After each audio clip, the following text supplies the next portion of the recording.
Bem-vindos à Semana da Água. Hoje, com um convidado muito especial, meu nome é Sinara e eu tenho a honra de apresentar, para falar do tema Água e Esgoto, o novo marco de saneamento, Dr. Ivan Carneiro Castanheiros. Dr. Ivan é promotor de justiça desde 1993, no Ministério Público de São Paulo, atua no núcleo GAEMA, em Piracicaba, Grupo de Atuação Especial de Defesa do Meio Ambiente, que envolve 21 cidades da região, desde fevereiro de 2012. É membro da Comissão Consultiva do projeto Conexão Água, do Ministério Público Federal, coordenador do 17º Núcleo Regional em Piracicaba, da Escola Superior do Ministério Público, vice-diretor da Abrampa, Associação Brasileira dos Membros do Ministério Público, Região Sudeste, mestre em Direito Difusos e Coletivos pela PUC São Paulo e professor de Direito Ambiental na Unip, Universidade Paulista. Professor Ivan, muito obrigada por estar aqui para falar desse tema tão importante, água e esgoto, novo marco do saneamento. Obrigado, doutora Sinara. É um prazer estar aqui no PGM Ambiental. Prazer estar aqui com a minha amiga Vanessa Preste, com quem tive o prazer, a honra de dividir um curso de regularização fundiária urbana promovido pela Abrampa e pelo IERB, a Abrampa, Associação Brasileira dos Membros do Ministério Público do Meio Ambiente, pelo IERB, que é a Escola Superior do Ministério Público do Rio de Janeiro.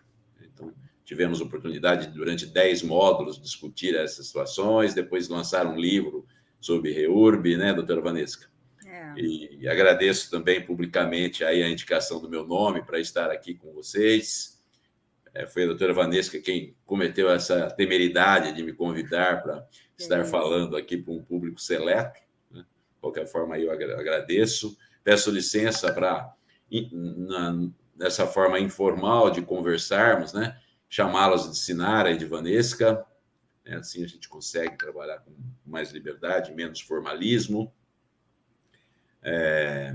O tema que me foi atribuído aqui para falar é algo que nos é muito caro, né? A gente atua na bacia hidrográfica do PCJ, que é o Piracicaba, Capivari e Jundiaí, né? Uma bacia hidrográfica que engloba 76 municípios e uma população de 5 milhões e 700 mil pessoas, a bacia como um todo. A gente trabalha aqui na foz da bacia, nos últimos 21 municípios, com uma população entre 1 milhão e 500 e 1 milhão e 600 mil pessoas.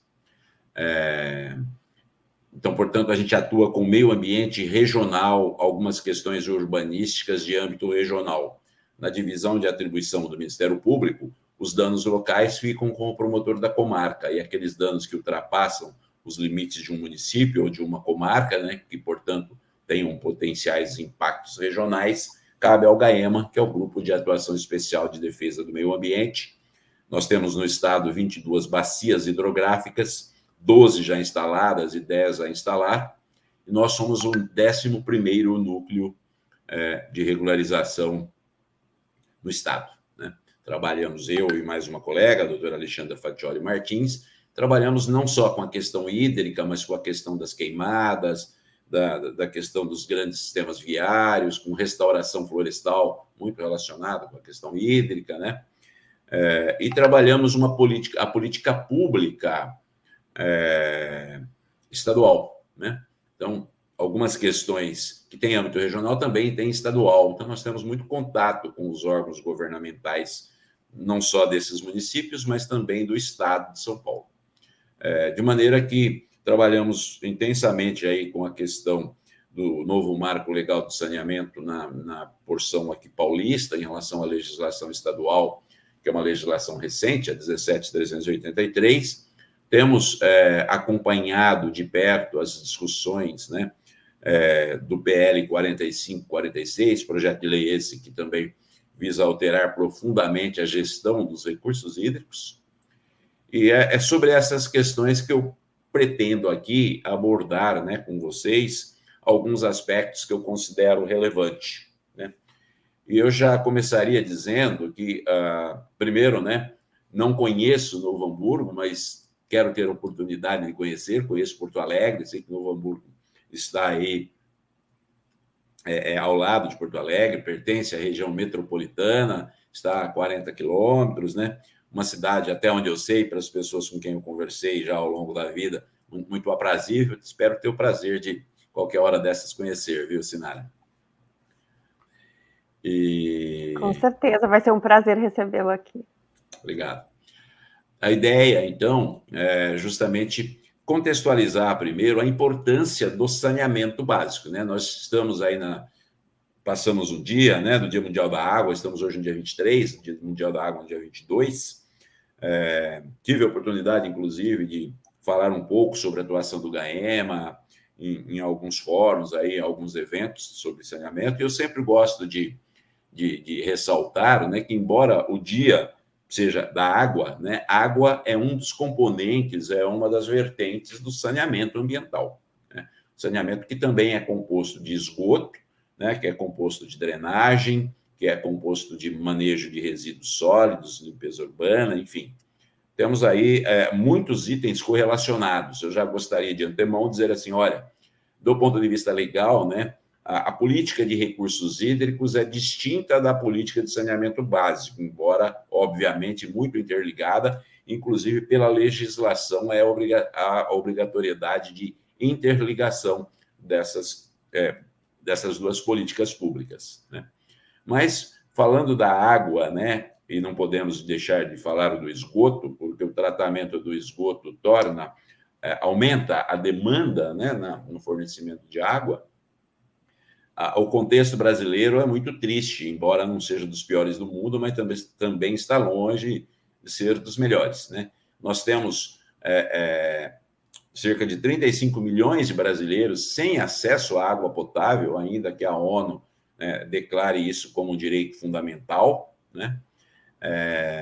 100 milhões de pessoas não possuem acesso à coleta, nem vamos dizer tratamento, mas a própria coleta, que obviamente não se encerra em si, depende de um tratamento adequado e uma destinação desse resíduo de volta ao corpo d'água, né? 4 milhões de pessoas ainda em pleno século, né, 21 ainda defecam ao ar livre, né? E 58,5%, ou seja, mais da metade dos nossos municípios sequer tem um planejamento sobre saneamento, um planejamento local, municipal, sequer tem o plano. Portanto, é um contexto bastante desafiador, né, no Dia Mundial da Água, abordar essas questões em nível de Brasil, né? Não vou fazer essa abordagem em nível de Novo Hamburgo, porque eu não tenho maiores detalhes para tratar disso. Mas, de qualquer forma, acho que a ideia ela não diverge, né? A linha geral não deve divergir muito, né, da média das cidades brasileiras. Se eu cometer aí alguma irregularidade, alguma impropriedade, peço de antemão aí desculpas, né? Eu gostaria muito de relacionar essa questão da água e do esgoto, mas também do saneamento de uma maneira geral, com um tema que eu já mencionei aqui para vocês, né, que é a política de regularização fundiária urbana. Eu tenho me dedicado muito a isso, porque eu entendo que a REURB, né, alguns falam o REURB, mas na verdade é a regularização, e portanto é a REURB, né? A REURB, ela parte de um pressuposto, estimativa, é bem verdade, mas que cerca de 50% das cidades brasileiras possuem alguma espécie de irregularidade, né? Irregularidade porque o projeto de parcelamento de solo foi executado de uma maneira divergente daquilo que a prefeitura ou que o município aprovou. Isso é o que a gente denomina de loteamento irregular ou de parcelamento irregular, de maneira geral. E o clandestino é aquele que nem houve aprovação. Seja como for, é fato comum, é muito raro que seja o contrário, né? A Vanessa, que é especialista disso, poderá confirmar que a irregularidade seja apenas documental, que ela seja apenas dominial, né? Ela, em grande parte das vezes, ela será por falta de infraestrutura, que é a parte mais cara, né? A infraestrutura é essencial. Água, esgoto e drenagem. A lei da REURB, por incrível que pareça, ela não inclui resíduos, embora ela permita que os municípios façam essa inclusão por lei municipal, e os municípios também poderão detalhar os requisitos e as condições para a regularização fundiária urbana, que é uma regularização, ou que pelo menos deveria ser, não só jurídica, não só de papel, mas que seja também urbanística, né, nos padrões de uso e ocupação de solo, de sistema viário, que seja ambiental, mas, acima de tudo, que se destine aos moradores, né, especialmente daqueles núcleos urbanos distantes, precários, né, que morem pessoas de baixa renda. E, obviamente, quando a gente fala dessas características do parcelamento e dessas características de ocupação de baixa renda, de população de baixa renda, nós invariavelmente teremos problema com abastecimento público, né, com a chegada de água e com o tratamento de esgoto. Você tem fossa que nem séptica em geral, ela não é devidamente impermeabilizada, né, e vai lá um caminhão limpa a fossa periodicamente para fazer a retirada desses dejetos humanos, mas muitas vezes ela é fossa negra, é aquela que infiltra, contamina o solo, e do lado ou no vizinho haverá um poço cacimba para captação de água, porque às vezes a água da rua, a água distribuída também não chega. Então, isso gera um problema de saúde pública muito grande, né? E faz com que haja uma urgência, né, em investir em saneamento. E aí eu já adianto que a Organização das Nações Unidas, a ONU, por meio da OMS, da Organização Mundial de Saúde, tinha um estudo que dizia que a cada R$1, entre aspas, gasto em saúde, economizar-se-ia R$4 em saúde pública. O governo brasileiro, recentemente, o ministro do Desenvolvimento Regional, numa palestra, mencionou que essa relação não é mais 1:4, é 1:9. Então, a cada R$1 investido em saneamento, economiza-se 9 em saúde pública. Então, é investimento, isso não é gasto. Infelizmente, precisa ser mudada essa mentalidade na população e especialmente nos governantes, né? A gente está hoje num contexto, e esse é um dos temas que me foi atribuído, né, de uma mudança na legislação de saneamento, né? Veio a Lei 14.026 de 2020 e alterou a antiga Lei de Saneamento, a 11.445 de 2007, e isso foi denominado o novo marco legal do saneamento, porque houve alterações profundas, né, com o objetivo de suprir uma demanda de investimento que é da ordem de mais de 700 bilhões, salvo engano, 753 bilhões de investimento. E se estabeleceu algumas metas, 2033 como meta prioritária, mas se isso for elevar muito o valor da tarifa, então a meta ela pode ser estendida para 2040, desde que a agência reguladora, que é encarregada de fazer a fiscalização, né, da boa prestação de serviço na área de saneamento básico, assim o permita, né? Mas, feito esse contexto, então, do panorama que a gente está fazendo de adaptação da legislação e de trazer a iniciativa privada para tentar suprir uma lacuna enorme por parte do poder público, né? A gente não pode esquecer que saneamento é serviço essencial, né? O professor Paulo Antônio Locatelli, meu particular amigo, que tem um livro sobre regularização fundiária urbana sustentável, que eu recomendo muito, né?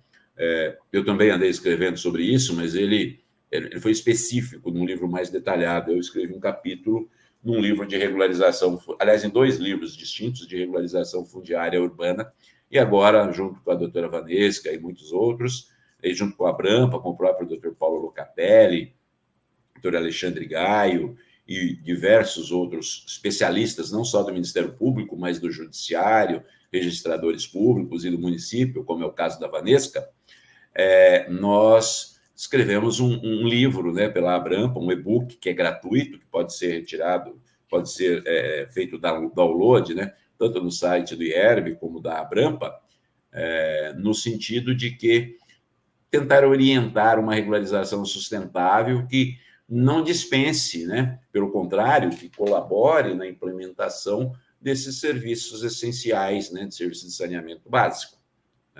Além, né, dessa obviedade, dessa declaração da própria ONU, dizendo que é um direito fundamental das pessoas, portanto, que traz dignidade e que deve ser implementado, obviamente, né, com o máximo esforço e a máxima eficiência e efetividade por parte do gestor público, nós temos a lei de greve, a Lei 7.783, que também vem nesse mesmo sentido, né? No sentido de que esse serviço de saneamento, água e esgoto, e lixo, né, que deveria ser resíduo, o termo não é muito técnico, mas, enfim, é essencial e não pode ser interrompido, nem mesmo na situação de greve. Então, é importante, nesta linha, que os municípios, né, que eram, ou em alguns casos ainda são, os titulares exclusivos do saneamento básico, se planejem, adapte o seu plano de saneamento municipal, né, ao novo marco legal, e decida se ele vai continuar prestando o serviço diretamente, se vai continuar prestando o serviço por meio de uma administração indireta, de uma autarquia, do próprio poder público, ou se vai fazer a concessão. Hoje não é mais permitido o contrato padrão, que você cederia sem licitação, né, para a companhia ambiental estadual, uma concessionária estadual, a prestação desse serviço. Acontece, e aí eu gostaria de realçar bastante, né, que em municípios que pertençam a regiões metropolitanas ou aglomerações urbanas, a circunstância é diferenciada. E por que é diferenciada? Porque existe aí uma governança interfederativa que envolve não só os entes municipais, mas também o ente estadual. Ou seja, a responsabilidade, quer do ponto de vista de ônus e de bônus, ela não é somente do município, ela será também do Estado. Então, no caso de Novo Hamburgo, de outras cidades da região metropolitana de Poá, ou de qualquer outra das 56 ou 57 regiões metropolitanas espalhadas pelo país, eu não me lembro ao certo o número, e mais uma infinidade de aglomerações urbanas, né, todas instituídas com base na Constituição Federal, no artigo 25, então não é faculdade do município aderir ou não à aglomeração ou região metropolitana, é uma obrigatoriedade, e essa Constituição ela se faz por meio de lei complementar, com um quórum especial, inclusive, essa responsabilidade passa a ser compartilhada. Então, não é mais para ficar nas costas somente do município, seja esse município pequeno, grande ou médio. O Estado tem que se envolver e as decisões devem ser tomadas com base no Estatuto da Metrópole, que é a Lei 13.089, de 2015, elas têm que ser tomadas conjuntamente no âmbito do Conselho de Desenvolvimento. E aonde quem decide, quem está nesse Conselho de Desenvolvimento? Ao contrário do que acontecia no passado, não é apenas Estado e município numa composição paritária. Agora existe uma composição tripartite, ou seja, estados, municípios e sociedade civil. E os governantes ainda não perceberam isso, que a sociedade civil deixou de ser mera espectadora para definir os seus próprios destinos. Então, que qualidade de água eu quero? Né? Qual o nível de tratamento de esgoto? Quais as prioridades? Né? As metas serão intermediárias, progressivas, sim, né?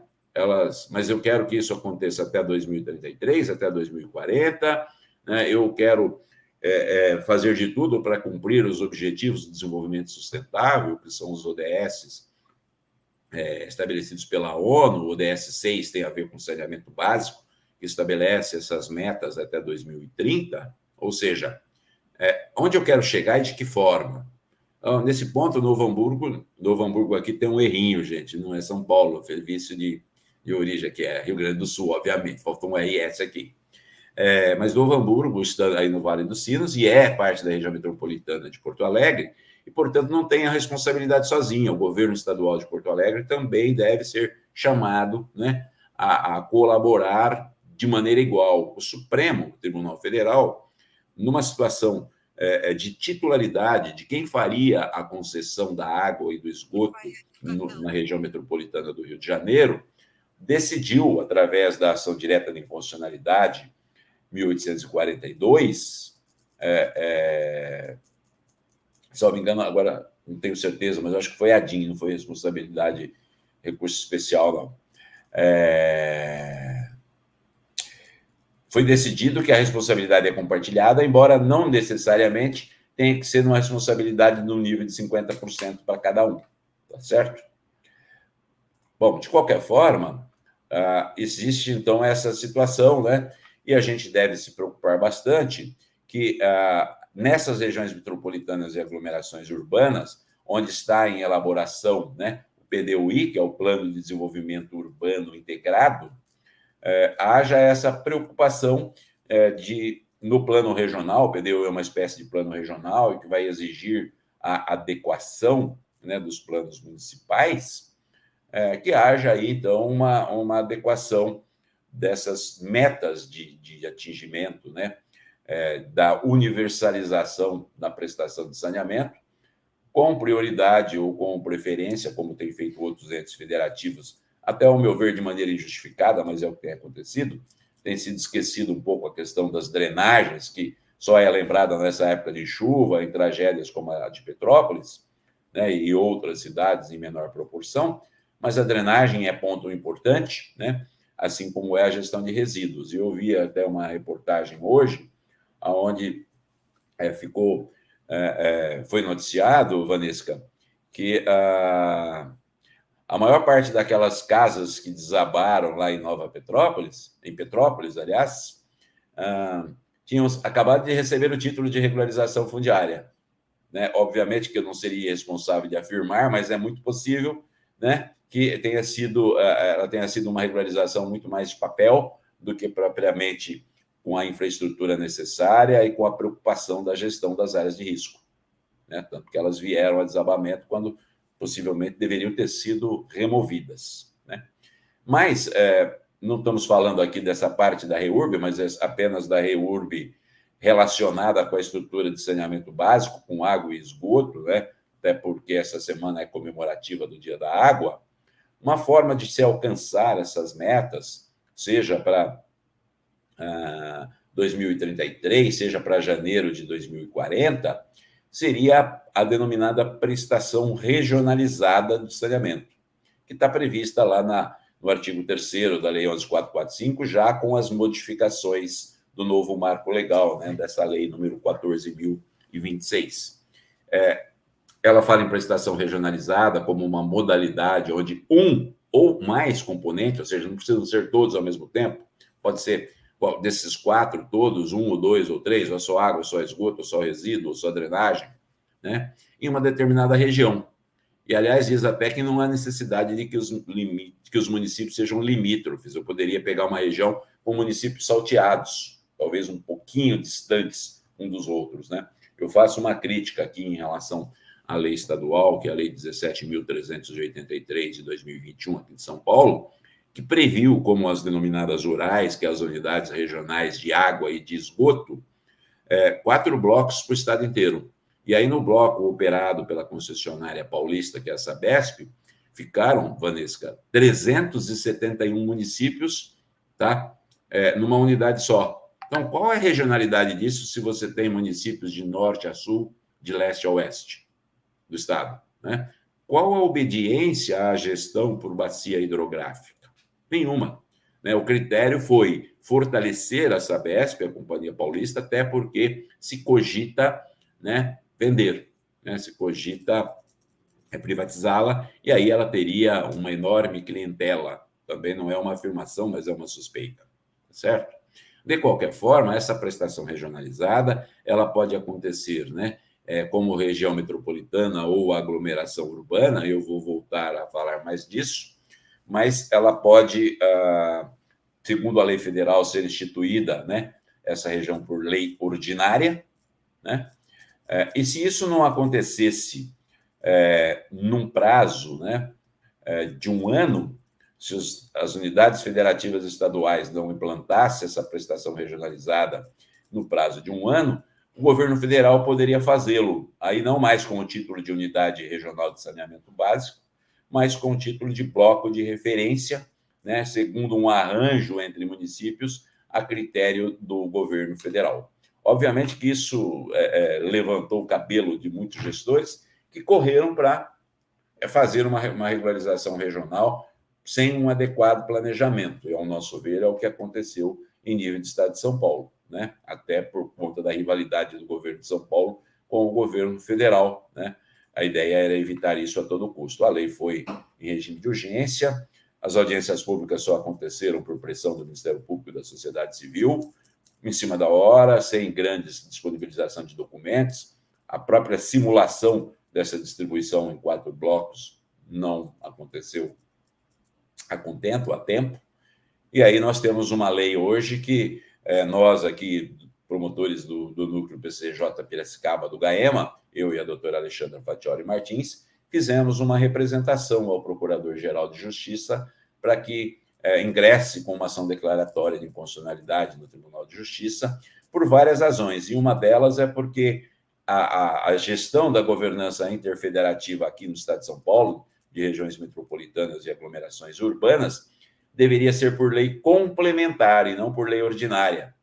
Então, quando é mais rigoroso, nosso entendimento que, embora a lei federal permita a lei ordinária, o Estado de São Paulo, na Constituição do Estado, exige lei complementar. E aí a votação na Assembleia não atingiu 50% mais um, atingiu apenas 48, alguma coisa do número de parlamentares da casa. Então, aí há uma inconstitucionalidade formal, procedimental, ao nosso ver. Esperamos que essa lei não vingue, e por que eu estou dizendo isso? Essa lei paulista, ela retira a responsabilidade do Estado, Sinara.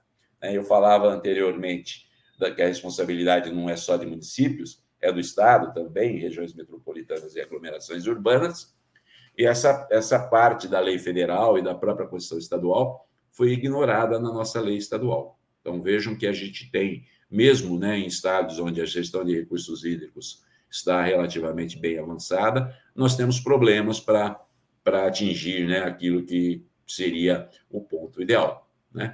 De qualquer forma, a infraestrutura, dentre elas água e esgoto, nesses parcelamentos a serem regularizados, voltando um pouco agora na REURB, seria a responsabilidade do poder público, mas essa responsabilidade ela foi abrandada pela lei do programa Casa Verde Amarelo, a lei 14.118, que passa a permitir aos beneficiários da regularização fundiária urbana essa possibilidade de contribuição para a implantação do esgoto. Eu não acho isso ruim, pelo contrário. Como não haveria recurso suficiente, talvez a iniciativa privada na regularização não tenha o interesse em atingir blocos onde há um menor potencial financeiro, onde o retorno não é tão grande, onde não seja um filé mignon, em que a maior parte dessa composição de municípios seja quando é de grande e pequenos municípios, para a concessionária interessa, porque a arrecadação é alta. Quando são pequenos municípios, para atingir aí o equilíbrio econômico-financeiro do contrato, haveria a necessidade de um alto valor de tarifa, o que inviabilizaria a execução dessa prestação regionalizada pela iniciativa privada.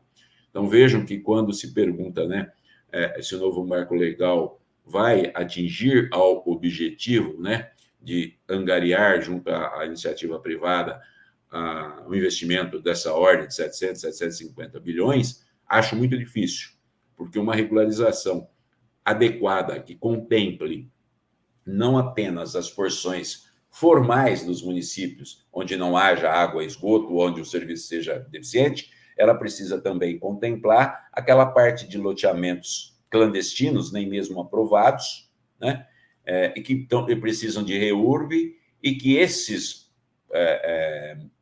porções do território, por disposição do decreto 9.310 de 2018, que é o decreto que regulamentou a REURB, os contratos de saneamento devem necessariamente incluir essas áreas. A nova lei de saneamento, também no artigo 3º, inciso 6º, se eu não me engano, vai na mesma linha. E os contratos, eles precisam ser adaptados até agora, dia 31 de março. Nós estamos a uma semana do final do prazo, praticamente, a menos de 10 dias, e a gente não tem visto um movimento de governos municipais fazendo adaptações dos seus contratos de saneamento, ou mesmo da sua prestação direta de serviço, para incluir as metas progressivas, as metas de qualidade de prestação de serviço, de métricas de aferição de eficiência, de matriz de risco, né, para que esse contrato seja efetivamente cumprido, né, a adaptação desses contratos para se chegar a uma caducidade, ou seja, um vencimento antecipado, caso não se cumpram essas metas intermediárias. Eu não posso deixar uma meta total para 2033, ou ainda que para 2040, visando não encarecer a tarifa, e só descobrir que não foi cumprido no último dia, né? Então, precisa ter aí uma progressividade e um acompanhamento de perto por parte das agências reguladoras, né? Sem isso, nós não vamos conseguir comemorar daqui seja daqui a 8 anos, sejam daqui hoje nós estamos, né, em 2022, daqui a 11 anos, ou, né, até 2040, daqui a 18 anos, né, uma universalização, né, com eficiência, com qualidade de vida, atingindo a esse direito fundamental estabelecido pela Organização das Nações Unidas, pela ONU, né? E nessa questão, vejam, eu gostaria de chamar a atenção que, ao ver do Ministério Público, que nós escrevemos em conjunto com a doutora Alexandra Fatioli Martins, com a doutora Sandra Kemish Madakish, que é a Procuradora Regional da República e a coordenadora daquele projeto Conexão Agro, que você mencionou agora, Sinara, bem como com o colega Ricardo Manuel Castro, um artigo sobre contratos de saneamento que foi publicado num e-book pelo Conselho Nacional de Justiça e pelo Conselho Nacional do Ministério Público, onde a gente defende, né, essa preocupação em que a agência reguladora deve buscar aí zelar para que os novos contratos sejam adaptados de acordo com essas metas de universalização, essa possibilidade de caducidade da concessão, né? Porque se isso não acontecer, certamente nós teremos uma concessão de serviço público em regiões onde haja filé mignon, onde as concessionárias se interessam, né? E aquelas outras ficarão relegadas, ou não serão concedidas, ou os contratos não serão cumpridos, né? O que não é objetivo desse novo marco legal. Então, os desafios são grandes. E até para amenizar um pouco essa necessidade de investimento da iniciativa privada e a falta de atratividade da iniciativa privada para fazer essa ampliação de cobertura, incluindo os núcleos urbanos informais, quer os clandestinos, né, quer os irregulares, um dos instrumentos previstos no novo marco legal é justamente o subsídio cruzado, ou seja, a injeção de recursos públicos nesses contratos como forma de garantir a sustentabilidade financeira, né? Garantir o retorno do investidor, né? E outra parte vai acabar vindo, e essa é uma suspeita grave que a gente tem, do próprio BNDES, da própria Caixa Econômica Federal, do próprio Banco do Brasil, ou seja, de instituições públicas que emprestarão dinheiro para a iniciativa privada para fazer um serviço que é público. Então, esse não seria, ao nosso ver, o ideal, né? Você tem que investir 750 bilhões? Sim. De que forma?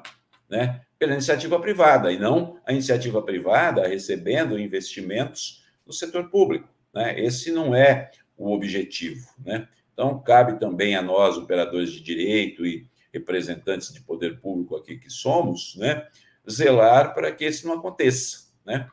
A tarifa de coleta de resíduos, seja na forma de tarifa ou de taxa, também seria um bom caminho, né, para ajudar a compor esse custo do serviço de saneamento. E ele pode ser incluído na conta de água, na conta de esgoto, né? O que tem acontecido muito recentemente é que, por medo de perder votos, né, ou o prefeito abre mão dessa receita e não encaminha o projeto de lei para a Câmara Municipal, ou os vereadores rejeitam o projeto de lei. E aí uma das discussões que está sendo travada no âmbito do Ministério Público é se isso caracteriza a improbidade administrativa por renúncia de receita. Então, vejam que o novo marco legal do saneamento, nessa questão de qualidade da água para abastecimento público, ou mesmo qualidade da água para os seus múltiplos usos, né, irrigação, dessedentação de animais, navegação, paisagismo, e aí fazendo aquela distinção, né, que a água bruta do rio superficial é recurso hídrico e a água tratada para abastecimento distribuída na ponta da torneira é saneamento básico na vertente abastecimento público. Mas seja como for, né, depende-se deste investimento, desse retorno, que o gestor público, ao nosso ver, não está autorizado a abrir mão desta receita, né? Até porque, de uma forma ou de outra, o agente, a concessionária, mesmo que concedido esse serviço, mesmo que haja essa concessão, o serviço de saneamento só na vertente água, só esgoto, que também é uma temeridade, né? Essa prática não tem sido boa de haver essa dicotomia, essa prestação mista de serviços, né? Fornece a concessionária ao serviço de esgoto, por exemplo, e a água fica com o município. Só que aí o município não demite funcionários, porque eles já são estáveis, a despesa continua no mesmo nível e ele ainda tem que pagar a concessionária pelo serviço de esgoto, né? E muitas vezes a hidrometação dessa água e o pagamento normalmente, né, pelo esgoto é 1 por 1, ou seja, a cada 1 litro de água consumida, a concessionária paga, aliás, o poder público paga à concessionária o tratamento de 1 litro de esgoto. Essa proporção de 1 por 1, especialmente quando há dificuldade aí na clandestinidade de ligações, etc., fica distorcida e compromete uma boa prestação de serviço, né? Então, são reflexões que eu queria estar trazendo aqui, né, com aqueles que nos assistem e aqueles que ainda nos assistirão, para que possamos, em cada um dos seus respectivos municípios, quer como sociedade civil, quer como órgão público, né, fazer esse acompanhamento e esses questionamentos, né, lembrando que no âmbito de regiões metropolitanas e aglomerações urbanas, não se trata apenas de questionar, mas se trata de, junto às devidas representações da sociedade civil, se possa buscar votos, né, da sociedade civil para que os conselhos de desenvolvimento não aprovem concessões, contratos de prestação de serviço sem essas metas de universalização, sem essas métricas de aferição de eficiência, sem os riscos desse contrato distribuídos de uma maneira justa, correta, e especialmente sem a previsão de ampliação da cobertura, né, do serviço de saneamento de água e esgoto para aqueles núcleos urbanos informais, clandestinos, porque, do contrário, nós vamos ter uma meta de 99% de água ou uma meta de 90% de esgoto de Araque. Nós vamos ter isso da cidade formal, mas lá nas favelas, né, onde residem hoje, em termos de Brasil, cerca de 27 milhões de pessoas, que representa algo em torno de 15% da população brasileira, né, vai continuar tendo problemas de saúde pública, doenças de veiculação hídrica, diarreicas, né, e onerando o sistema de saúde pública, né, e reduzindo produtividade, e reduzindo qualidade de vida, reduzindo dignidade das pessoas. Então, vejam que tratar do novo marco legal de saneamento não é tão simplista assim, a ponto de dizer, olha, a gente só vai conceder o serviço público para alguém, né? O poder público tem ainda a percepção que se ele passar isso para a concessionária pública, ele deixa de ter responsabilidade.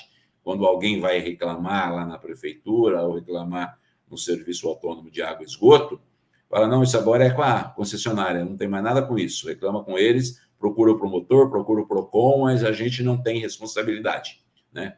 A gente tem enfrentado problemas assim, e isso está longe de ser a realidade jurídica, né, dessas questões todas.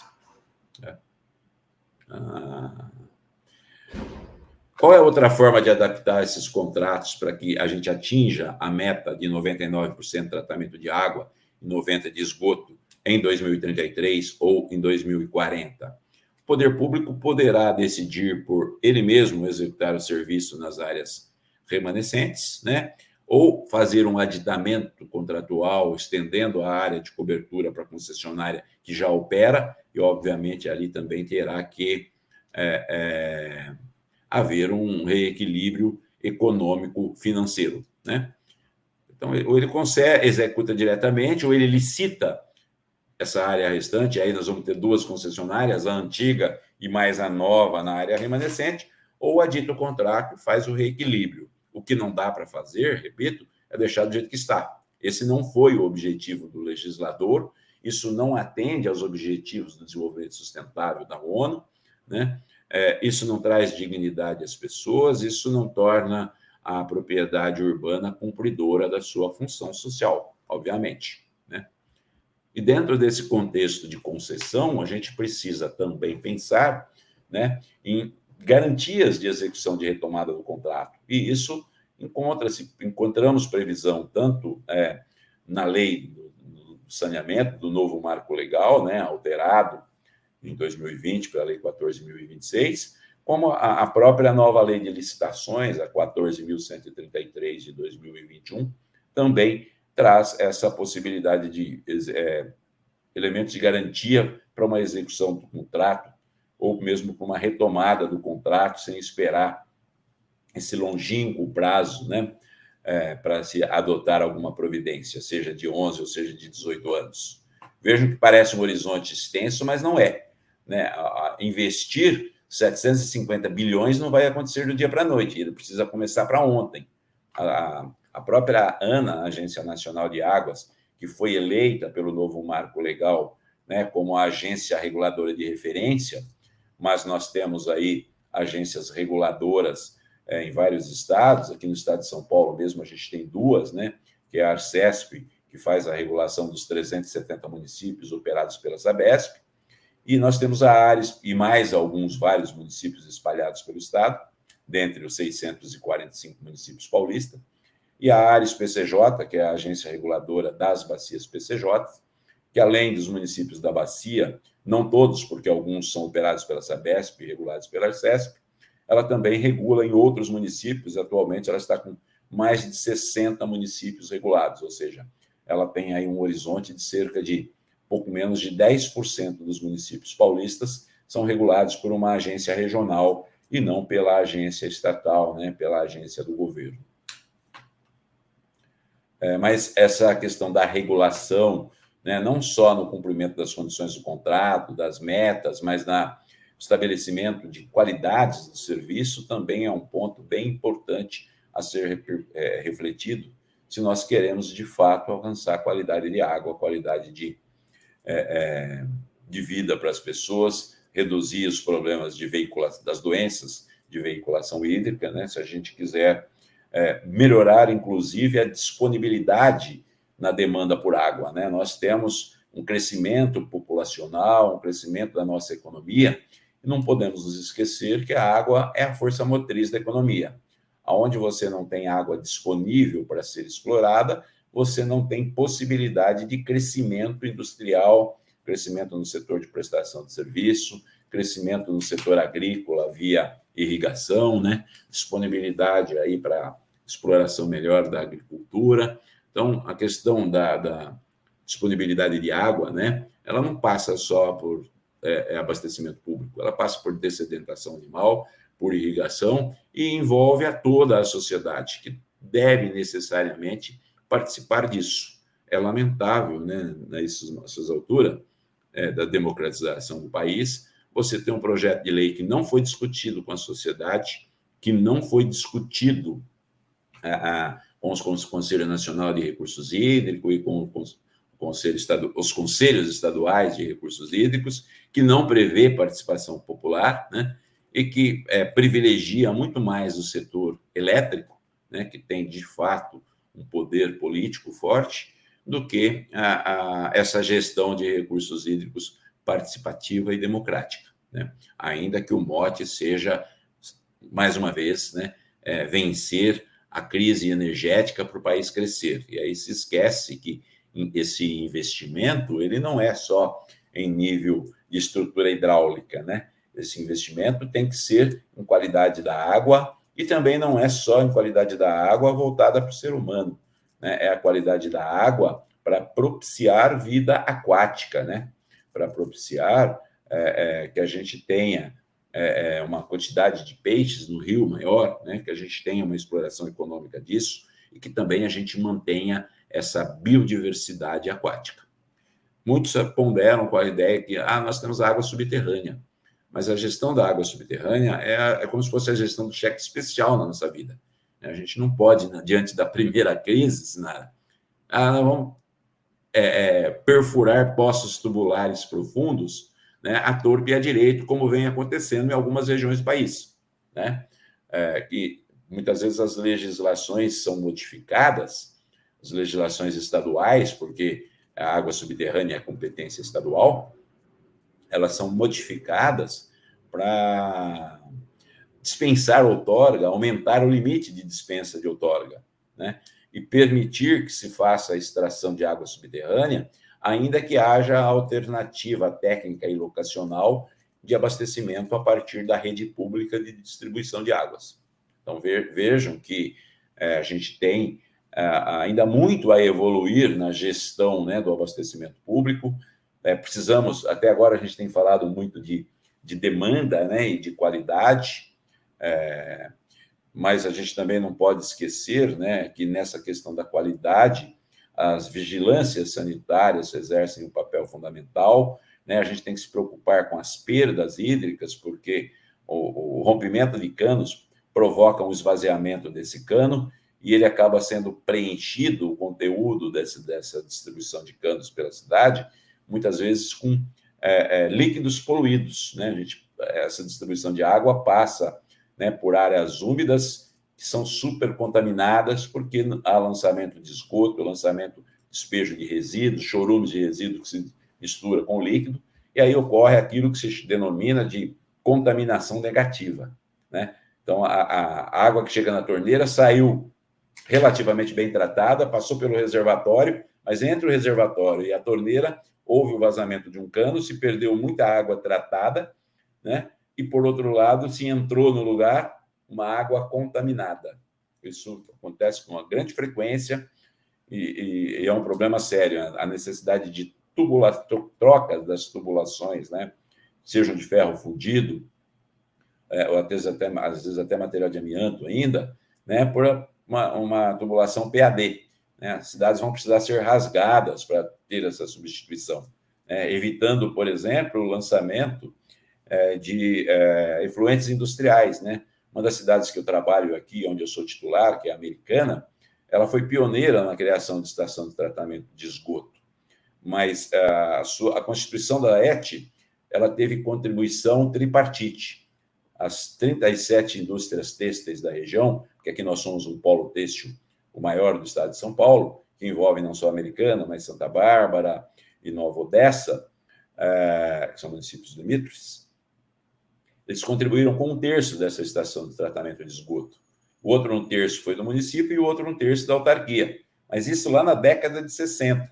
E tem sido mantido até agora essa questão, e é uma briga nossa do Ministério Público, inclusive a troca dos hidrômetros, que muitas vezes propiciam fraudes, né? Porque se ele não mede direito a água, também não se paga direito pelo esgoto.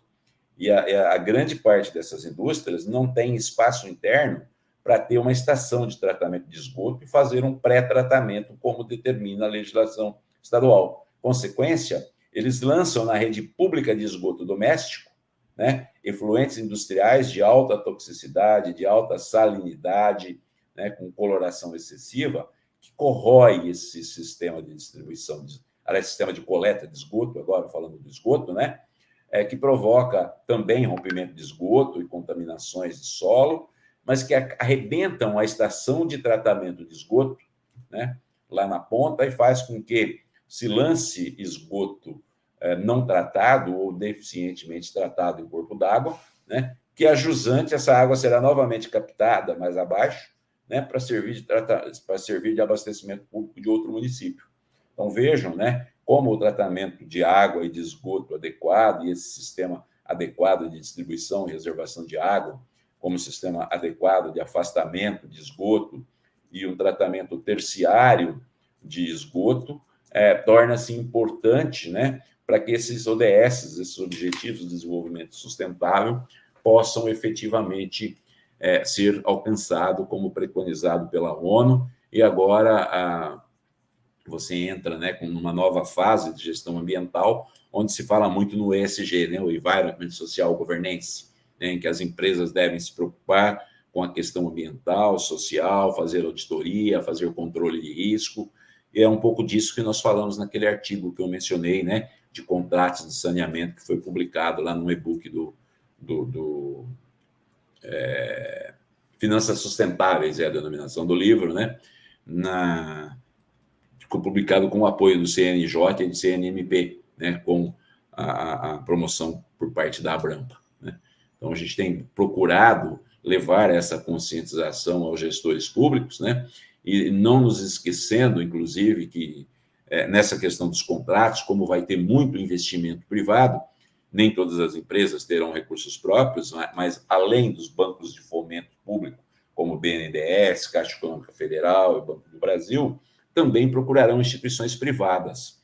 E aí entra uma outra questão, né, que é a responsabilidade socioambiental das instituições financeiras, né? Há muito, a própria Lei de Política Nacional do Meio Ambiente, a Lei 6938, já prevê, né, que há uma responsabilidade das instituições públicas. Mas, recentemente, né, o Sistema de Autorregulamentação Bancária, o SARB, e outros decretos baixados pelo Bacen, pela própria resoluções da Controladoria Geral da União, têm estabelecido essa responsabilidade das instituições financeiras, né? Eu sou como já foi dito aí pela Sinara, da comissão consultiva do projeto Conexão Água, embora eu não tenha conseguido participar de 10% das reuniões que ocorrem, e muito bem capitaneadas pela Sandra Kish, pela Procuradora da República, tem sido muito constante a inter-relação entre o projeto Conexão Água, né, que é liderado pelo MPF, mas que tem vários membros dos Ministérios Públicos Estaduais, das universidades e da própria indústria, e negociações com o Bacen, com o Banco Central e com a Controladoria Geral da União, buscando fazer com que essas instituições bancárias possam ser chamadas à responsabilidade, quer no âmbito, né, legislativo, quer no âmbito do ESG, né, que se tanto preconiza, tanto se propagandia, né, se dá publicidade, mas que na hora do financiamento se atém, né, a saber se aquele empreendimento, às vezes enorme, seja imobiliário, seja industrial, seja na área de saneamento, simplesmente tem ou não licença do órgão ambiental competente. É muito pouco você imaginar que é suficiente, né, para aporte de bilhões de reais de investimento no setor de saneamento, que essa empresa que trabalha com dinheiro, né, que vende dinheiro a juros a título de investimento, só se tenha por preocupação saber se aquele empreendimento está ou não licenciado ambientalmente. Nós já não estamos mais nessa fase. Esse controle de risco, ele não pode ser apenas financeiro, preocupado se há uma sustentabilidade por parte do tomador do empréstimo, seja ele público ou seja uma concessionária privada, né? Esse tomador de empréstimo, se ele tem sustentabilidade para pagar o financiamento que está contraindo. Isso precisa ser pensado no risco ambiental, porque o Banco Central do Brasil, a gente tive algumas reuniões com diretores do Banco Central no âmbito desse projeto, a preocupação deles nem é tanto ambiental, embora, obviamente, que não é assim afirmado nas conversas, mas é uma preocupação com a própria sustentabilidade do sistema financeiro. Porque no momento em que os bancos passarem a ser responsabilizados porque investiram, né, em obras de saneamento, investiram em obras industriais, etc., ou mesmo em grandes empreendimentos imobiliários ou agropecuários, né, que não tinham sustentabilidade ambiental, eles passarão a ser corresponsáveis por isso.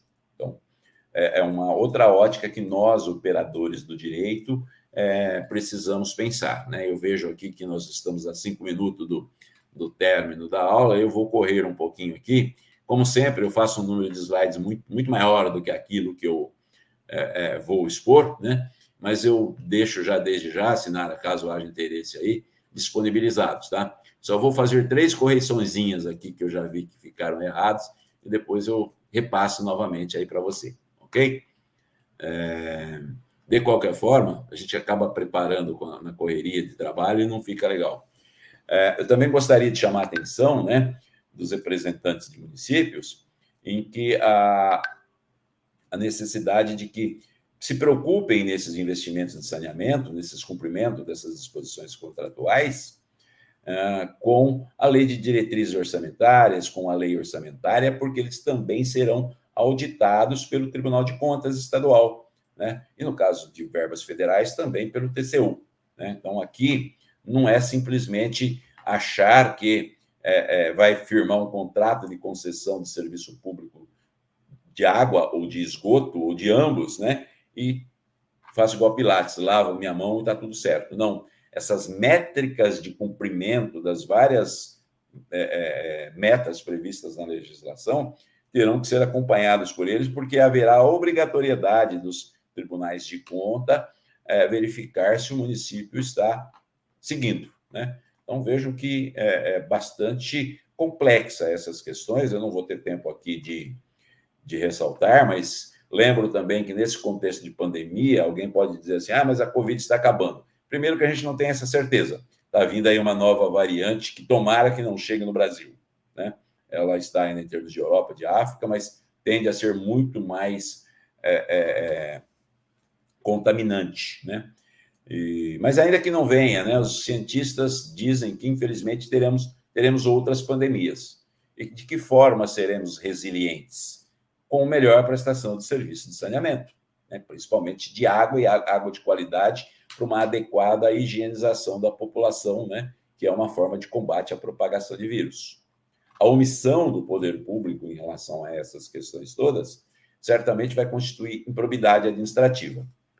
Temos uma dificuldade hoje, porque houve uma alteração da legislação de improbidade para que ela seja...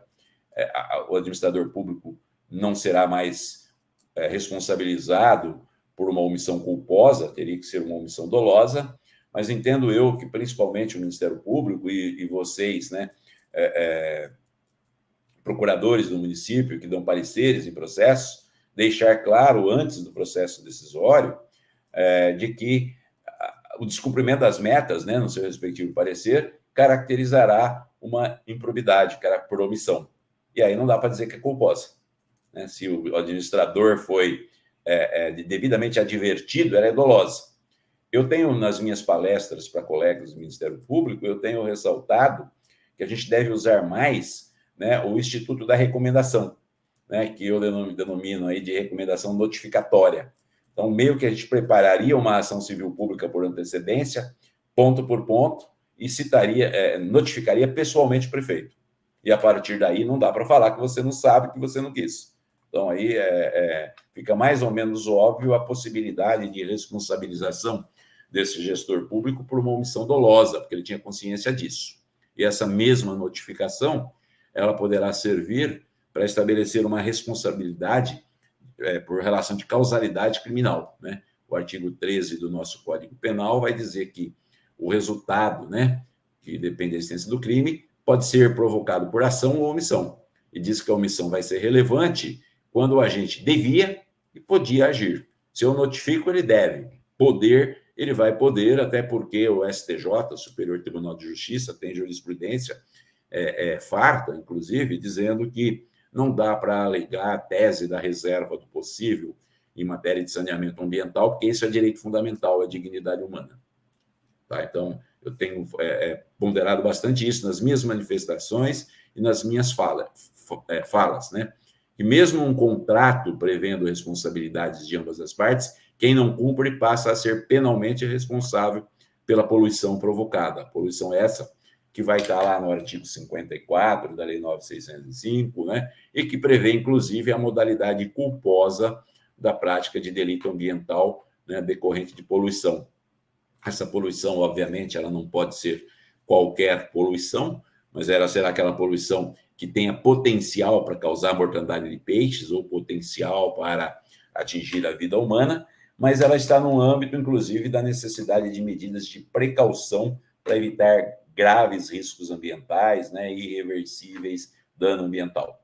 Por outro lado, corromper a qualidade da água propositadamente, a água potável, né, as fraudes aqui decorrência de atentados, né, também constitui um outro crime do Código Penal, o artigo 271, não vou entrar muito aqui em detalhes, né? Enfim, Eu só gostaria de encerrar aqui, para não extrapolar no meu tempo, a gente pode debater outras questões aqui da apresentação, mas que a forma que eu encontro, pelo menos, né, como alguém que está estudando um pouquinho essa questão de saneamento junto com o REURB, é que a prestação seja regionalizada, né, que a prestação seja consorciada, pois não é viável, do ponto de vista econômico, pequenos municípios arquem sozinho, né, com obras de vultosos valores e de extensão territorial enorme, né? E a gente também não pode esperar que haja interesse da iniciativa privada em operar isoladamente um pequeno município, tá? Porque o investimento será alto e o retorno não haverá ou será de muito longo prazo e, obviamente, que o capital privado não tem esse interesse. Daí a necessidade de uma regulação firme, né, da ANA, da Agência Nacional, das agências regionais, e uma fiscalização também pesada da parte do Tribunal de Contas, seja federal ou estadual, uma atuação firme do Ministério Público, não caso a caso, que a gente não tem pernas para isso, mas através de um procedimento guarda-chuva, né, entre aspas, um procedimento administrativo de acompanhamento, onde você acompanhe, não caso a caso, mas a política pública de cada um desses municípios relativos a saneamento, e no caso de regiões metropolitanas e aglomerações urbanas, esse recorte, né, que não precisa, repito, ser uma unidade de gerenciamento de recursos, né, uma unidade regional de prestação de serviço, não precisa ser o bloco de referência previsto para o governo federal em caso de omissão do governo municipal, mas que já é um recorte do Estatuto da Metrópole, da Lei 3.089, que foi trazido para dentro da Lei 11.445. Eu encerro por aqui, né? Teria muitas outras coisas a dizer, mas já extrapolei em 2 minutos o meu tempo. Espero que eu esteja aí atendendo aquilo que vocês pensaram quando a gente tratou da questão de água e esgoto. Podemos debater outras questões aí, a depender do tempo que vocês tiverem para a gente conversar. Obrigado aí pela atenção. Professor Ivan, brilhante palestra, abordou pontos que eu realmente não tinha visto ainda serem abordados, como a questão das perdas, né, do cuidado com o encanamento, como é interessante que o saneamento ele é visto de uma maneira muito peculiar para os municípios, e ele tem esse lado tão estrutural que é importante para nós que vivemos nas cidades, né, e que temos que conviver constantemente com essa poluição que decorre do cuidado com a falta de cuidado, justamente desses dos recursos, né, que são investidos e da falta de atenção, muitas vezes, que a administração tem para os contratos e para a prestação de serviços de qualidade, né. E eu queria pedir licença para apresentar nossa mediadora, que na verdade a Vanesca eu deveria ter apresentado desde o início, né. Ela é tão conhecida aqui porque ela foi a primeira a ser entrevistada aqui.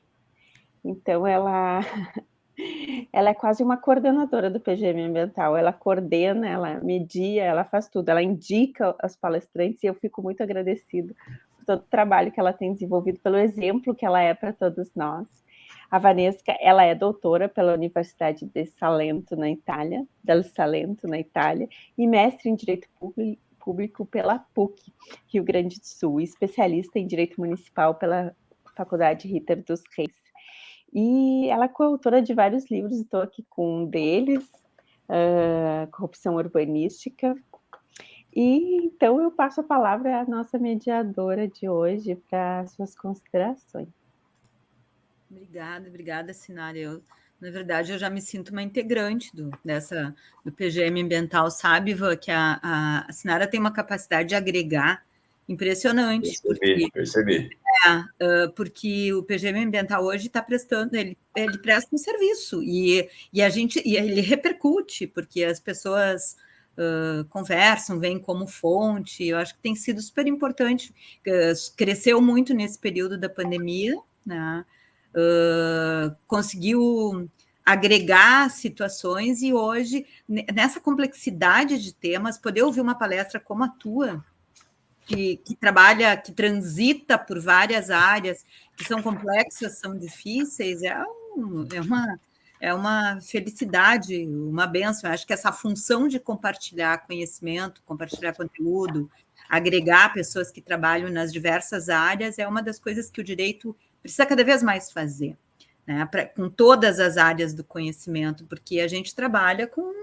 Então, aí tu falou de economia, né, tu falou de biologia, tu falou de processos de contaminação, né, tipo de cano, enfim, né, então a gente precisa cada vez se dar conta, mais se dar conta da importância desse partilhar e desse conhecer, né. Então, obrigada, Ivan, por estar aqui conosco. E quando eu pensei o tema, eu já tinha algumas questões refletidas, mas tu falando, ao tempo que tu foi falando, eu fui fazendo outros apontamentos aqui para a gente, que foram me ocorrendo, né? Eu acho que nessa questão a gente está diante de um paradoxo como sociedade, que precisa refletir muito, né, na regularização fundiária. Porque, ao mesmo tempo em que uma das constatações é isso que tu trouxeste, né, o que aconteceu em Petrópolis, ao mesmo tempo, essas pessoas devem ser aquelas que, em 2011, já estavam lá e voltaram para o mesmo lugar, financiadas pelo poder público, né, e depois foram tituladas, enfim. Né? Então, o que é o paradoxo como sociedade? Primeiro, aceitar que a gente tem um grau de complexidade nessas questões que precisa integrar esse elemento da questão dos desastres, das cheias, dos efeitos das mudanças climáticas. Né? Esse é um ponto que me parece. Sobre a questão... E realmente saber dizer não, né, em determinados momentos. E aí não é só para as áreas vulneráveis, né? Nós temos situações de áreas estruturadas. Ontem a gente discutia com a Ximena, e tem no livro dela uma pesquisa de Campinas sobre a quantidade de áreas regulares das cidades que sofrem os efeitos todos, né, desses eventos extremos, etc. e tal. Então, Tem mesmo, eu sou da região, sei disso. Então, a gente, enfim, não tem uma resposta, mas é uma questão complexa que a gente precisa agregar os vários elementos, e na gestão de riscos, né, de gestão de riscos aqui que eu me refiro, é aquele modo de agregar a complexidade, compreender a complexidade e, no processo decisório, ponderar esses elementos. Né? Não é simplesmente afastar todos os riscos, porque isso já nos demos conta que não existe. Né? Mas, enfim, eu queria te contar um pouquinho aqui sobre a característica de Novo Hamburgo, de Porto Alegre, um pouquinho do Rio Grande do Sul, para a gente refletir sobre esse tema todo. E o momento, na tua experiência, te ouvir um pouco sobre o que tu pensa, que caminhos a gente poderia tomar. Novo Hamburgo, Porto Alegre, Caxias do Sul, Pelotas, que são as maiores cidades do Rio Grande do Sul, lá nos anos 70 formaram as suas autarquias municipais. Então, hoje, a gente tem a situação e organizaram isso ao longo do tempo. Na Procuradoria, no município de Porto Alegre, inclusive, teve uma disputa judicial enorme, se era taxa, se era tarifa, como tarifa. O Tribunal do Rio Grande do Sul acolheu, e isso dá uma possibilidade de gestão significativa. Né?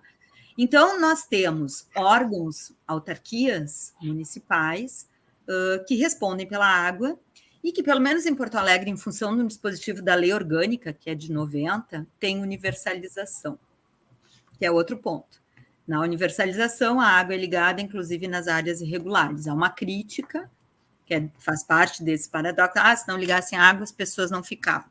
Ficavam igual, iam ter água no cano, como sempre tiveram. Mas, enfim, né, hoje, água existe. Né? há um grande déficit de... Nós temos as estações de tratamento, algumas assim, mas ainda há um déficit enorme de esgoto. Tá?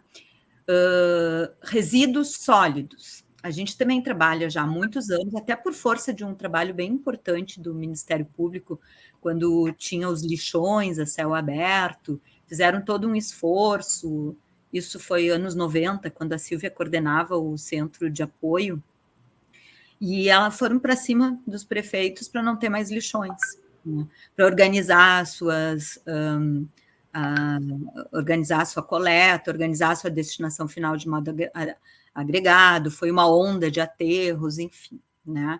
Então, os municípios, em grande parte no Rio Grande do Sul, têm taxa de lixo, como taxa. Tá? E, inclusive, já agregando a separação dos resíduos, é um dos estados que mais separa. Então, o nosso maior déficit é drenagem e é esgoto. Né? Então, eu fico me perguntando, o DEMAI aqui, que é o Departamento de Água e Esgoto, eu não sei como é que é em Novo Hamburgo, mas em Caxias eu também sei, eu sou de lá, me formei na universidade lá, o SAMAI é como se fosse o primo rico da administração pública, né? Emprestava dinheiro para o município, porque ele é saneado, ele consegue com a sua tarifa, que não é uma tarifa cara. Eu já morei, por exemplo, no Mato Grosso do Sul, pagava muito mais de água do que paga aqui. É uma tarifa administrável. E eu fico... Uma das questões que a gente coloca hoje é até que ponto não valeria a pena fazer essa cisão no processo de concessão. Eu queria saber de ti se tu conhece alguma experiência nesse sentido, porque um dos medos que ocorre aqui é tu retroceder em aspectos que já estão colocados, porque o valor que é uma das coisas que aconteceu um pouco na experiência europeia, né, no sentido de as tarifas ficarem tão caras que elas não são passíveis de pagamento. Né? Um outro ponto que eu queria te ouvir, porque tem muita experiência prática, é como eles estão fazendo a aferição do número de atingidos, né?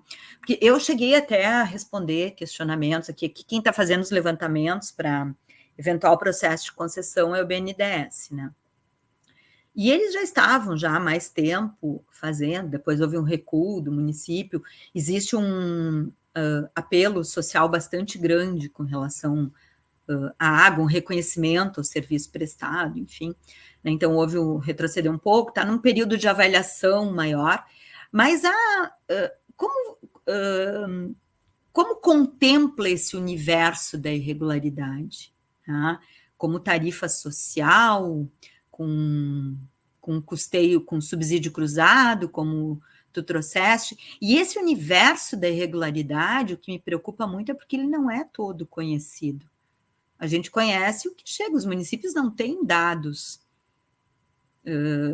e mesmo o número de casas dos dados do IBGE, etc. e tal, eles estão bastante defasados por força de nós não termos tido o censo, né? Então, me preocupo bastante com relação a isso, mas pode ser uma preocupação que já tenha sido esperado em outros lugares com outros exemplos, né? Então, eu queria te ouvir um pouco sobre isso.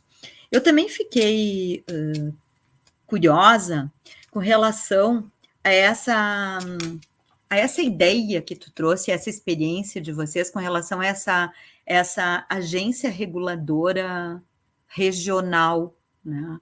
Porque essa nossa experiência no Brasil de agências reguladoras, nós temos aqui até no Rio Grande do Sul tudo, mas como cidadãos, a gente sente um déficit, né, dessa regulação e dessa presença, né, dessa cobrança de resultados, né? A gente vai ver hoje o grau de litígios pelos dados do CNJ com operadora de celular, né? Com serviço concedido é um dos mais altos. Todas todas essas questões. Aqui no Rio Grande do Sul, a gente tem quase que um trauma com relação à concessão das rodovias, porque existia uma expectativa enorme, né, de ampliação, de duplicação, e e a gente paga, né? E, na verdade, é bem isso que tu colocaste, né? As metas, os resultados, isso ser claro para a sociedade, até para não ter esse grau de frustração, né? E talvez lá no início a ideia do equilíbrio econômico-financeiro do contrato não tenha ficado tão clara nesse sentido. E a última pergunta nesse bloco, não sei se a gente vai conseguir depois mais um pouco, Ivan, é te perguntar se nesses contratos de concessão, nesses estudos que vêm sendo feitos, em São Paulo acho que está mais avançado que outros estados nesse sentido, até porque a Sabesp tem todo um trabalho importante, né, que fez ao longo do tempo, talvez dados mais técnicos, mais qualificados. Como é que está a questão do reuso do esgoto? Né? Se isso entra nos cruzamentos, a utilização, né, do esgoto, porque eu cheguei a acessar alguns estudos, e nós tivemos aqui um momento de uma discussão bastante grande com relação à utilização disso para energia, para outras modalidades, aquela experiência dos japoneses e tal. E isso acho que está vindo de uma forma bastante, digamos assim, ágil no mundo, né? Até por força dos gastos todos, das medidas, isso entra como efeitos de mitigação das mudanças climáticas, e esse é um produto que está sendo considerado nesses estudos para integrar os valores, para esse equilíbrio econômico-financeiro dos contratos, como produto decorrente de todo esse manejo, né? E ainda eu queria te ouvir sobre mais um ponto, que é a questão dos resíduos sólidos, né? Nas administrações, pelo menos municipais que eu conheço, eles sempre são separados, o tratamento é separado, né? São órgãos distintos, eles são, por mais que integre o conceito, a forma de tratamento é diferente, né? E na tua exposição, tu destacou a necessidade de trabalhar integrado e de trabalhar. Tu acredita que isso tudo deve integrar um mesmo pacote no tratamento e no próprio modelo do edital de uma concessão? Como é que isso funcionaria? Aí, para a gente começar a conversa. Não sei se a Sinara quer complementar, falar um pouquinho de Novo Hamburgo. Eu achei que as perguntas abrangeram muito bem e com profundidade, né, professor? Mas aqui, no caso, é uma autarquia, ela já foi uma sociedade de economia mista, com concessão por 20 anos, acabou a concessão, mas antes de acabar a concessão, transformaram em autarquia. Então, temos uma autarquia chamada Comusa, Companhia Municipal de Saneamento, mas que trata apenas da água e do esgoto. Então, os resíduos e a drenagem pluvial fica com o município.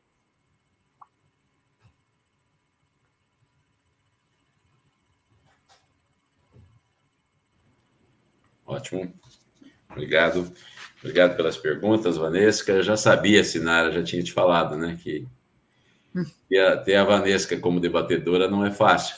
Falar o que a gente quer é fácil, depois o duro é responder as perguntas dela, que são sempre perguntas abalizadas. Isso que ela disse que está rouca, né, que ela está anestesiada, né? Imagina se ela não tivesse. É verdade, verdade. Tem que aproveitar. É minha amiga, hein? É minha amiga e foi quem me indicou para a palestra, você viu, né? Não, tem que aproveitar, tem que extrair, né? Assim que é bom. Não, brincadeiras à parte, vamos lá, vamos tentar responder algumas das suas questões. Não sei se eu consegui anotar tudo, né? Mas você tem razão nessa questão da regularização fundiária urbana, né? Desse paradoxo da sociedade aí, porque você acaba tendo hoje uma permissividade muito grande, inclusive se discutindo, né? O que eu acho um absurdo. Eu sei que a sua posição é a mesma, porque eu já li escritos seus, né? Material seu, que você não tenha um marco legal de REURB, que você possa invadir hoje para regularizar amanhã ou depois, quando consolidar, né? Então, você rasga todo o ordenamento, as normas de parcelamento de solo, sem contar que regularização pressupõe passado, regularizar aquilo que já ocorreu. Não você sinalizar que você pode continuar fazendo e regularizando com base na legislação presente, né? E tem muita gente que defende isso, uma interpretação literal do artigo 23 lá da lei de REURB. Esse já é um dos paradoxos fortes, que assim a gente nunca vai corrigir nada. A gente vai estar sempre igual o cachorro correndo atrás do rabo, desculpa a expressão, mas vai ser bem por aí, né? Esse grau de complexidade também vai exigir, né, planos bem elaborados, né? E a gente sabe que a REURB pode ser feita antes, durante ou depois, né? Então, a regularização dominial pode vir primeiro, o que eu acho um problema, porque a experiência brasileira não se cumpre TAC, não se cumpre sentença. Será que vai cumprir, né, um acordo feito entre munícipe e beneficiário morador, que promete, né, fazer a regularização e ela virá, ou ela será de papel? E vamos continuar com o problema de água, de esgoto, de área de risco, com enchente na questão da drenagem, né? Então, eu defendo, né, nas abordagens que eu tenho feito em artigos, livros, enfim, e palestras, que você tem que lançar mão, né, de uma permissividade, uma possibilidade prevista na 13465, que eu vejo mais como um poder-dever do que apenas um poder, apenas uma possibilidade, de estabelecer cláusulas de garantia, né, para que, quando se trata de empreendedor, quando se trata de particular, que esse termo de ajustamento de conduta, esse TAC, conste as obrigações e o cronograma e as garantias dadas, e que tudo isso seja levado a registro, através da CRF, da Certidão de Regularização Fundiária. E aí, até por sugestão minha, nós já tivemos oportunidade de questionar aqui no âmbito do Ministério Público de São Paulo os registradores, né, daquilo que eu chamo de função social dos registradores, de, ao invés de fazer uma simples conferência formal, verificar que a lei não está sendo cumprida do ponto de vista da CRF que o município expediu, que ele não constou esses requisitos, e com a nota devolutiva de eventuais outros pontos, de outros problemas, né, que devam ser corrigidos antes da CRF ser levada a registro, que essa omissão seja sanada. Seria, inclusive, uma forma de garantir o próprio direito do consumidor, porque aquele imóvel vai ser comercializado amanhã ou depois, e o adquirente recebeu um imóvel que ele pressupõe regularizado e em ordem quando não está, e poderá ser chamado a contribuições de melhoria no futuro. Isso começaria, ao meu ver, né, buscar uma melhoria das cidades, né? Mas precisaríamos enfrentar ainda algo que você menciona aqui, quando você fala no grau de complexidade dessas questões de saneamento, que são os desastres, que são, né, os desastres geológicos, por falta de um controle de risco adequado, né? A drenagem, a macrodrenagem na questão das enchentes, que todo verão acontece país afora, nenhum estado é privilegiado, ninguém escapa, desde São Paulo, que é tido lá como mais desenvolvida nação, a maior cidade do país, desastres constantes, né, decorrentes de enchente. Então, aqui não escapa nem o menor município e nem o maior, né? E não se fala praticamente em saneamento, em obras de drenagem, porque são obras bilionárias, né? E que pouco aparece em termos de campanha eleitoral, em termos de atrativo. Isso é sempre relegado a terceiro plano. Não está sendo diferente no presente momento. Se vocês repararem, né, como é que está essa questão da drenagem, vocês vão verificar que não tem nada, ainda continua exatamente com falta de previsão de investimentos, falta de fontes de custeio de financiamento e aí por diante, né? Então, esses paradoxos todos, quer no âmbito da REURB ou do saneamento, não é algo que vai ser resolvido sem muita vontade política, sem cobrança da população, porque são obras faraônicas, custosas, e que também não vão interessar a iniciativa privada, porque aqui não há retorno, né? Seja pela modalidade taxa, seja pela modalidade tarifa, né? Aliás, essa questão de taxa e tarifa, que é uma outra coisa que se levanta, está causando uma polêmica enorme em todos os municípios, né? Se a taxa, que é a contraprestação de serviço prestado, que exige aí uma medição, às vezes difícil de ser efetuada, calculada, projetada no tempo e digerida aí na tarifa ao longo do prazo de duração do contrato. Na tarifa, não. Na cobrança, não vamos dizer nem tarifa, né? Especialmente essa questão da taxa, tarifa do lixo, introduzindo junto com a água e esgoto, tem sido um problema sério que tem gerado aí representações de improbidade administrativa, ainda não se sabe como é que os tribunais... Qual é o teu entendimento? É taxa ou é tarifa? Então, eu tendo a achar que é tarifa, que ficaria mais adequado, mais maleável. Não sei se é o seu entendimento também, que a taxa... Não, eu tenho, para mim, eu acabei por força da DIN da época, a gente discutiu muito, isso é anos 90 também, final ali, velho é isso, né? Fica lembrando, mas porque a situação é a seguinte, é o serviço medido, né? Então, a tarifa, e é importante para o consumidor que assim seja, né? É o serviço medido. Então, claro, tem modelos, por exemplo, na Europa, tu, consumidor, informa quanto tu usou de água, quanto tu vai lá no medidor da luz e informa quanto tu... E é isso que tu vai ser cobrado, né? Aqui, a gente tem ainda o sistema que passa. E claro que se tem uma divergência muito grande, eles vão lá na tua casa e daí tem a multa se tiver errado, se tu estiver informando errado. Agora, o que a tarifa faz? Realmente é pelo que tu consome, né? A taxa pressupõe a ideia da prestação exata pelo serviço prestado. Exatamente, né? Então, inclusive, isso suscetível à relação de consumo, a tudo isso. E quando a gente fala de uso da água, quando a gente fala de uso da eletricidade, para mim, fica muito claro, do gás nos municípios, que é uma tarifa, né? E poderia ser também no lixo, se nós tivéssemos as outras formas de aferição. Do lixo já é presumido, né? Então, paga pelo quê? Paga porque passa 3 vezes por semana, ou se passa 4 vezes por semana, tem a diferença, e se tem o número de... a presunção do número de... mas é sempre presunção, né? Sim, né? Então ele é diferente do lixo, a gente teria que ter um outro modelo, mas eu imagino que para o lixo ele pode ser, né? Agora, em Porto Alegre, que há muitos anos que os modelos são esses, o que acontece é o seguinte: a tarifa d'água ela consegue acompanhar os aumentos dos insumos dentro de um equilíbrio. O lixo, como é taxa, né, cada vez tem um sujeito à alteração e a gente paga uma vez por ano junto com o carnê do IPTU. Carnê do IPTU. A maior parte das cidades ele dilui. Sem dúvida. Né? Dilui. A luz já os municípios acabou alterando a Constituição, né? Para poder é uma contribuição específica de iluminação pública, né?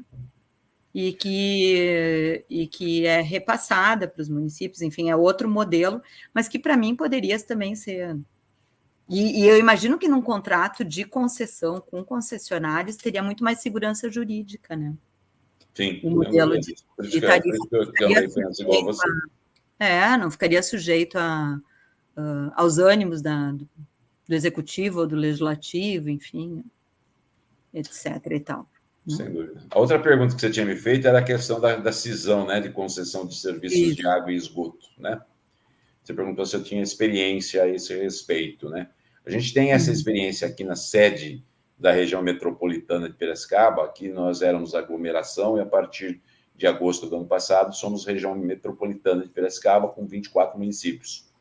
E a sede é Piracicaba e a gente já teve uma experiência anterior, né, à criação da região metropolitana, onde foi feita a concessão apenas do esgoto e não da água, né?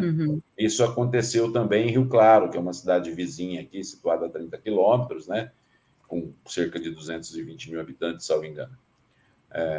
Piracicaba está hoje em torno de 380 mil habitantes.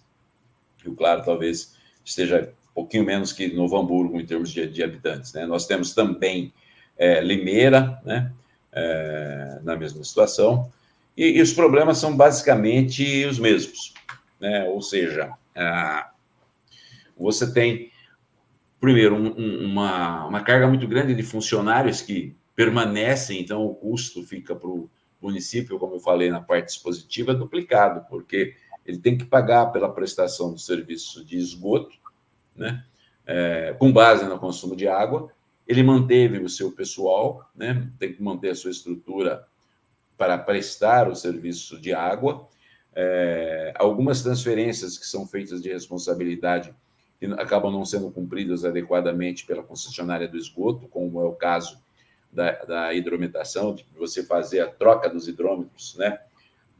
Com uma idade média de 5 anos, principalmente agora na pandemia, isso foi um colapso, né, total. Aí você tem a empresa que não tem poder de polícia, a concessionária, para entrar, para fiscalizar, há uma negativa do usuário, do consumidor, aí eles comunicam aos baldes, aos milhões, né, essa negativa, sem um termo circunstanciado para cada caso, isso acaba ficando acumulando dentro da autarquia, né, que aqui também é uma autarquia, o SEMAI, Serviço Municipal de Água e Esgoto. Há um encontro de contas difícil de ser feito entre o que é cumprido e o que não é cumprido por um e por outro, a ponto de o SEMAI ter contratado a Fundação SEAD para fazer um levantamento, auditoria, tem notificações e contra-notificações, uma quantidade muito grande, né? Na região de Rio Claro e Limeira, é uma outra concessionária, a mesma concessionária presta serviço em 2, do ponto de vista de saneamento, está sendo rodados, estão cumprindo adequadamente as metas. Entretanto, Rio Claro, por exemplo, o SAAI, lá, o Serviço Autônomo de Água e Esgoto, é deficitário, né? E aí ele deve cerca de 30 milhões para a Companhia de Energia, tá certo? Que ameaça fazer corte, e ele não tem o capital para cumprir, né? Nós fizemos um TAC que ele tem medidas compensatórias a serem efetuadas, que também não tem dinheiro para isso. A gente tem feito muita medida compensatória aqui, uma delas acho que vale a pena nós mencionarmos, que é a construção de um laboratório de toxicidade para ser operado pela Unesp, pela Universidade Estadual Paulista, que atenderia as questões de toxicidade até para efeitos de vida aquática, e não só para a qualidade da água para abastecimento, e atenderia pela bacia inteira. Mas esse laboratório, na época, foi orçado em 4,5 milhões, que era a substituição do valor da multa pelo atraso no cumprimento de Rio Claro. Hoje se estima que o custo seja entre 6 e 7 milhões, e também não há essa verba disponível, né? E aí há uma resistência sempre das gestões públicas em fazer uma recomposição tarifária, né, que atenda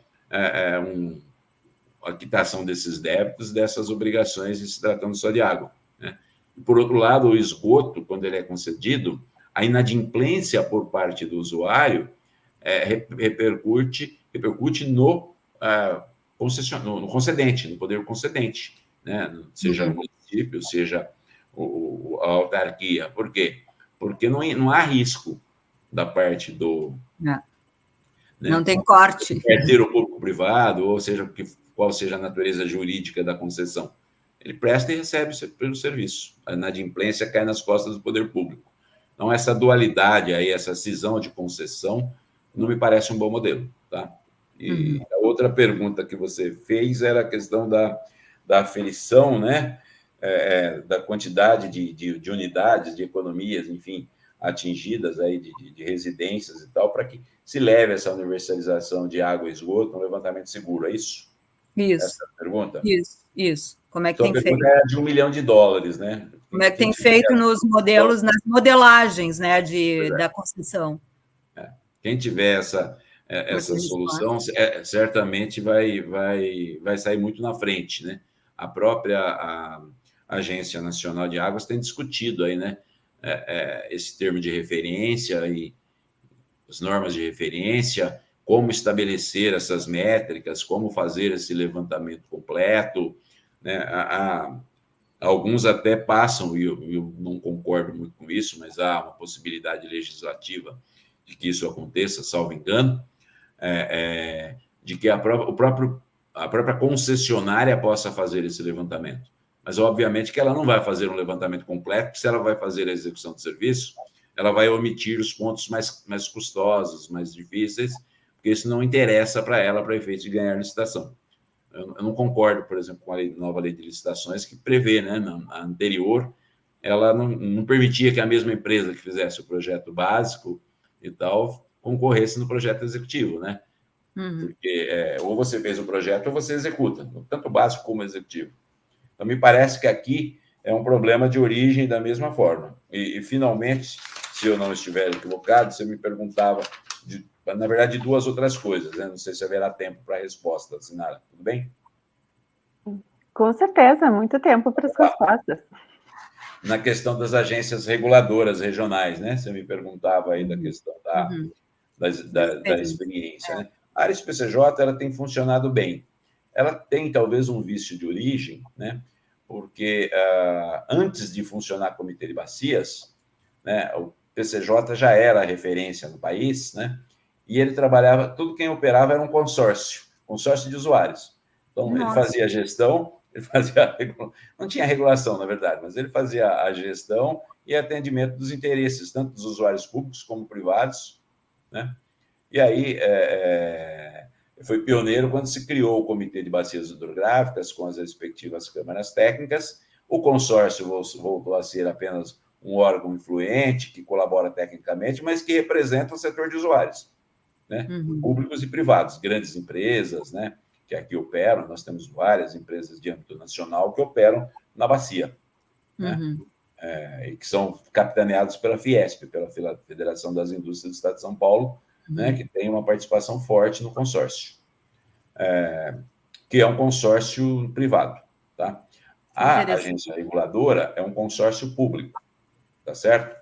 Em que os prefeitos se revezam na presidência. Então, existe uma forte dependência da agência aos municípios. Então, aí já compromete-se um pouco a isenção. A gente ressente muito, enquanto Ministério Público, né, de normas mais rígidas, especialmente de fiscalização, de cobranças, de aplicação de penalidades, né, por conta desse vício de origem. Por outro lado, a Agência Reguladora Estadual, a Arcesp, também sofre forte influência do governo do Estado, que é o maior acionista da Sabesp, que opera 370 dos 645 municípios do Estado.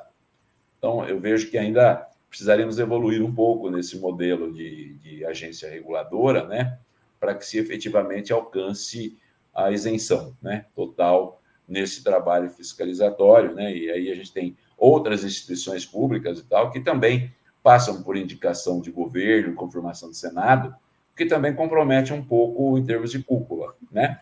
Então, para não falar dos outros e falar da própria casa, eu acho que o Ministério Público precisaria, né, sofrer uma emenda constitucional, que eu acho que não vai acontecer, porque não é interesse de governantes e muito menos dos parlamentares, para que a gente pudesse eleger o próprio procurador-geral, quer em nível estadual, quer em nível federal, né? As agências reguladoras, ao revés, ela também sofre um pouco desses vícios de origem aí, que eu denomino. E o último ponto que você menciona aqui, que era a questão do reuso, né, de esgoto. A gente tem, né, em alguns pontos da bacia, Campinas, através da Sanasa, que é uma concessionária maior que a gente tem, assim, depois da Sabesp, na região, ela tem uma EPAR, uma estação de produção de água de reuso, ali no Capivari, só que nem todas as ligações ainda de esgoto, ela foi feita, mas o esgoto não chega ainda na sua plenitude de capacidade. Então, é uma experiência ainda para se demonstrar com maior precisão, mas aqui a gente tem uma discussão de conflito de bacias, porque parte da água que é captada na bacia do Atibaia, que compõe a bacia do PCJ, ela acaba sendo depois destinada na bacia do Capivari, né, que é um outro Rio Grande aqui da região. E ainda parte dessa água de reuso que possa ser captada numa ou outra, ela vai ser utilizada, vai ser vendida não para uso potável ainda, mas para outras finalidades, e poderá haver uma transposição, né? Você capta numa região e ela acaba sendo devolvida na outra, o que compromete um pouco o balanço hídrico. Então, veja que são questões ainda, modelos que estão em construção, eu diria, né?